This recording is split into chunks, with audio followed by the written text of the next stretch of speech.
मैं कंचन देवी। इस गांव में मुझे 40 साल हो चुके हैं। हर गांव की तरह ये गांव भी एक आम गांव हुआ करता था, पर मेरे पति महेंद्र चौधरी की मौत के बाद सब कुछ बदल गया। तुम्हारे जाने के बाद गांव वाले पूरी तरह बदल गए। आधे से ज्यादा तो बिक गए और अब बाकी बच्चे लोगों ने भी उम्मीद छोड़ दी है। उन्हें इस बात का यकीन हो चुका है कि कुछ ही दिनों में हमारा गांव हमसे छिन जाएगा। पर गांव वालों का क्या है, ये तो कुछ भी सोचते हैं। इन्हें तो ये भी लगता है कि तुम अब कभी लौट के नहीं आ सकते। पर बहुत जल्द ये जान जाएंगे कि मरे हुए इंसान को इंसानी दुनिया में कैसे लाया जाता है। मैं करूंगी तुम्हें जिंदा। तुम सुन रहे हो ना? ओह, मैं तो भूल ही गई कि तुम सुन ही नहीं सकते। खैर, आज शाम आ रही हूं तुमसे मिलने, उसी बगीचे में। ये वही बगीचा था जहां मेरे पति की मौत हुई थी। हालांकि इस गांव के लोग उस बगीचे को शापित मानते हैं। वो कहते हैं कि ये बगीचा उन्हें अपनी तरफ खींचता है। पर मुझे सबसे ज्यादा सुकून उस बगीचे में ही मिलता था। मैं घर से बाहर निकली ही थी कि मुझे बगीचे वाले रास्ते से मेरी बेटी अनु और मेरा नाती कुंदन आते हुए दिखे। मैंने सोचा, ऐसे तो उस बगीचे की तरफ कोई भी नहीं जाता, तो फिर ये दोनों कहां से आ रहे हैं? जैसे ही वो मेरे करीब आए, मैंने उनसे पूछा, तुम दोनों कहां से आ रहे हो?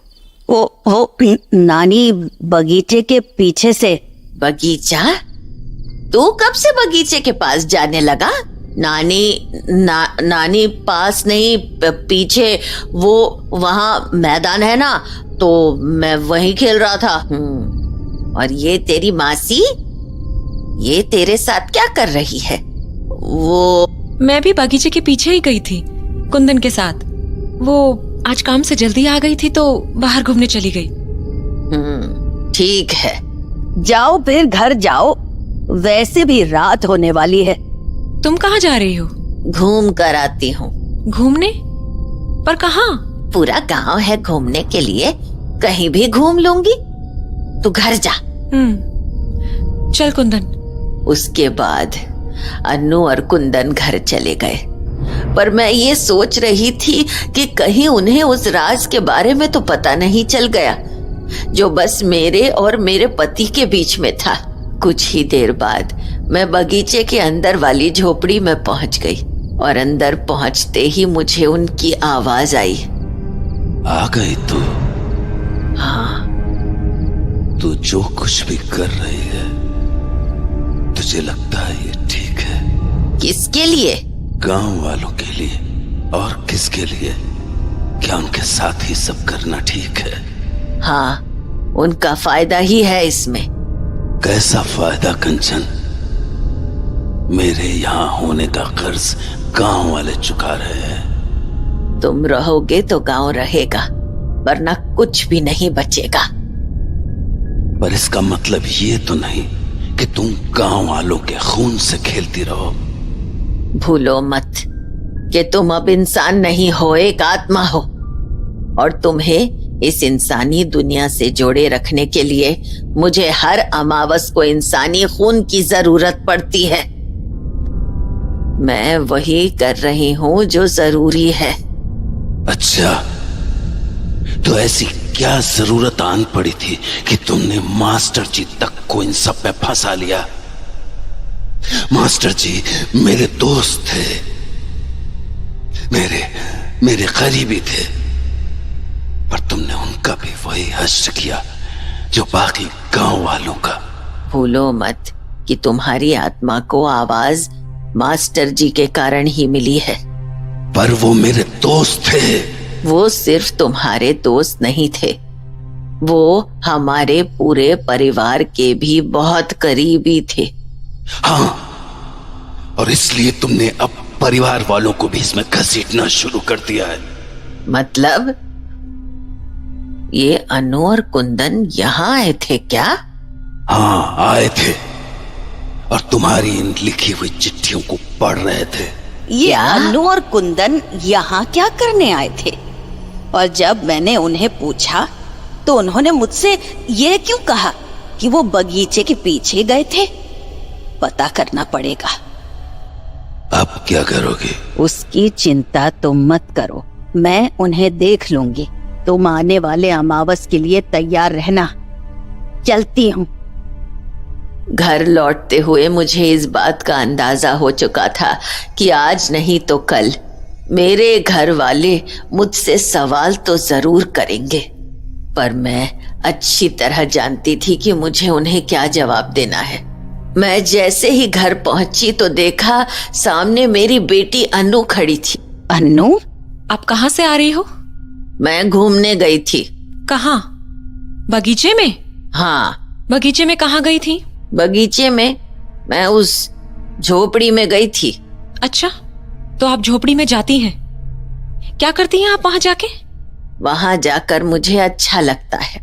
वहां मैं तेरे पापा को महसूस कर पाती हूँ।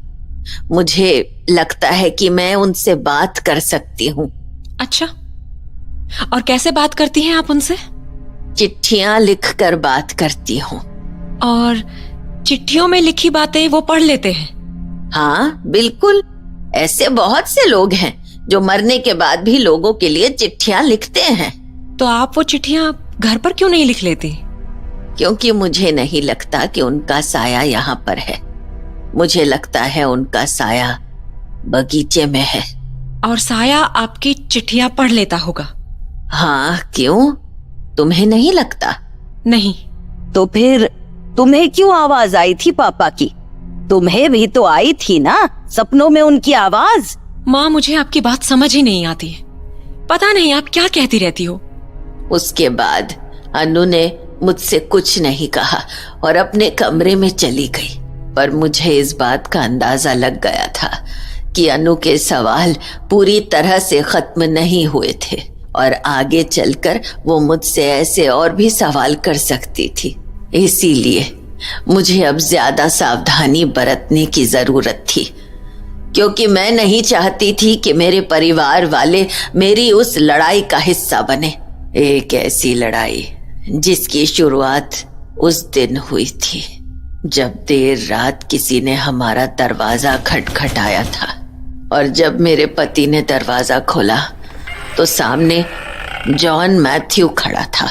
वही जॉन मैथ्यू जो एक बहुत बड़ा बिजनेसमैन था और उसका एक ही मकसद था, गांव वालों की सारी जमीन हथियाना।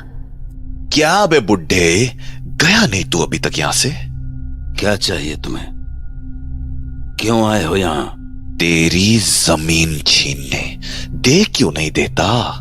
निकल जाओ यहाँ से और दोबारा यहाँ मत आना। ए बुड्ढे, जुबान संभाल के बात कर, वरना वो हाल करूंगा कि बोलने लायक नहीं बचेगा, समझा? तुझे जो करना है कर, पर मैं अपनी जमीन और ये गांव छोड़ के कहीं नहीं जाऊंगा। गांव? कौन सा गांव? अरे कैसा गांव? नजर घुमा के देख चौधरी, आधे से ज्यादा गांव खाली हो चुका है, बिक चुके हैं लोग, और जो रह गए हैं उन्हें भी जल्दी खरीद लूंगा मैं। फिर ना तो बचेंगे लोग और ना तेरा गांव। जब पूरे गांव की जमीन हड़प ही लोगे तो आखिर मेरी जमीन लेकर क्या करोगे? पूरा का पूरा गांव चाहिए मुझे चौधरी, कुछ नहीं छोड़ूंगा। गांव की एक भी जमीन नहीं, समझा? क्या करना है तुझे पूरे गांव का? क्या चाहता है तू? कुछ ऐसा जो तुम सोच भी नहीं सकते, कुछ इतना बड़ा जो तुमने अपने सपने में भी नहीं सोचा होगा। इसीलिए बेहतर यही होगा कि अपना बोरिया बिस्तरा बांधो और निकल जाओ यहां से, समझ गए? मैंने कहा ना, मैं अपना घर और ये गांव कभी नहीं छोड़ूंगा। फिर तो तुझे धक्के मार के निकाल कर तेरी जमीन को हाथी आना होगा। मेरे होते हुए तू ये कभी नहीं कर सकता। और जो तुम ना हुए तो तब क्या होगा? तुम्हारे बाद बस 2 बेटियां ही रह जाएंगी। कहीं उनके साथ कुछ हो गया तो? बेटियों को बीच में मत ला। तो अपने बुढ़े को समझाती क्यों नहीं कि इस उम्र में ये अकड़ किसी काम नहीं आएगी। वक्त रहते निकल जा इस गांव से, वरना चलता हूं।